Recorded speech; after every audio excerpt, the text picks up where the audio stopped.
Samantala, nakabalik na sa bansa ang 8 Pilipinong tripulante na nasagip mula sa barko na na-hijack ng Somali pirates. Pero naging malungkot pa rin ang kanilang pagbabalik matapos masawi sa rescue operation ang 2 pa nilang kasamahan. May news to go si Ivan Mayrina.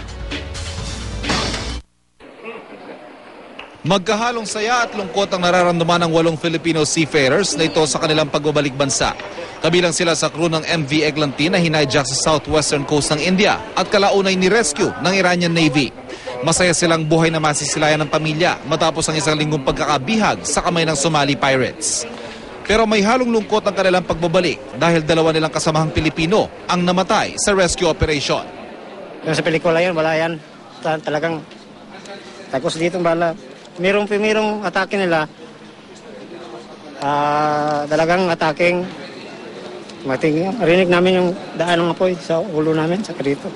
Inisip mo ba na mabubuhay ka pa sa sitwasyon na ito? Sa taas lang ako ng langit. Ligtas kami lahat. Medyo kinakabahan. Dahil nga sa pangyayaring ganon, nakala namin din namin makakauwi rito. Awa naman ng Diyos, nakauwi naman sir.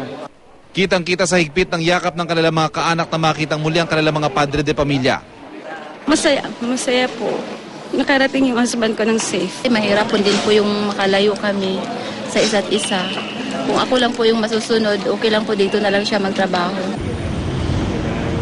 Pero si Mang Pedro Barbarona, ama ng isa sa mga nasawing Pilipino, pilit nagpapakatatag sa pagtanggap na bangkay ng iuwi ang anak, 2 o hanggang 3 araw mula ngayon.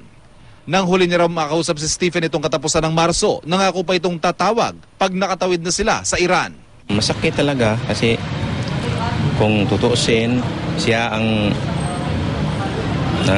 the only son, and then kinuha pa siya ng Diyos. Then sabi ko, siguro may kasabihan na man proposes, God disposes. Nagluluksa rin ang asawa ni Ziron Monson, ang isa pang Pilipino na nasawi matapos matamaan ng bala sa ulo sa palitan ng putok ng Iranian Navy at Somali pirates. Birthday pa naman daw nito, 1 araw bago pumanaw. Hoping pa rin kami, kahit yung pamilya niya, na hindi siya yun. Yun ang main concern ko ngayon, yung makauwi siya dito, mabigyan siya ng marangal na burol, marangal na libing. Bilang mga miyembro ng Overseas Workers Welfare Administration o OWA, makakatanggap ng tig 220,000 pesos sa insurance sa mga naulila ni Monson at Barbarona.